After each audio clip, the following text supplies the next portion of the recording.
Give us your sense. You could hear a little bit in that little snippet that we had. There was a much more civilized debate than we saw the first time.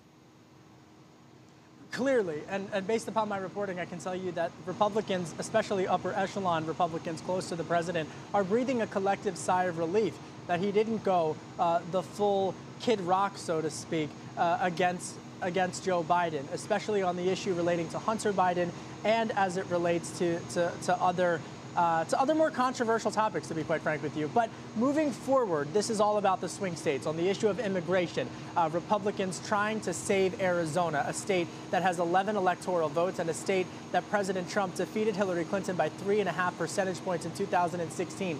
Now, polls suggest that Democrat Joe Biden is on the cusp of winning Arizona. Meanwhile, Florida, Cuban, Hispanic, American Catholics breaking for President Trump. Is that going to be enough to push Florida in the direction once again for President Trump? On the U.S.-China trade front, as it relates to U.S.-China policy, this was a rare area where back on Capitol Hill, Republicans and Democrats agree that the United States needs to take a tougher approach against China, David, but they disagree on how specifically to do it. Joe Biden says that he would be tougher on China and better the American worker, making a direct play for Michigan and Wisconsin. And speaking of Wisconsin, President Trump says not so fast, that he renegotiated NAFTA, that he was able to get a better trade deal for some of those workers. And then finally, we've been talking about this all day, but energy, energy, energy.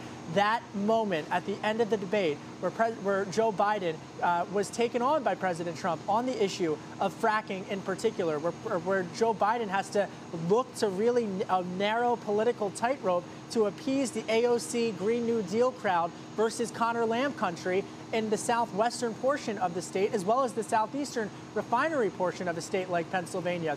He needs African-American turnout to win back Pennsylvania, and it looks like it's breaking for his way in that regard. But elsewhere, look at Senator Kevin Cramer, who defeated Heidi Heitkamp in 2018, the Democrat incumbent in that race. He knows the importance of energy policy in a run-up to an election. David? Okay.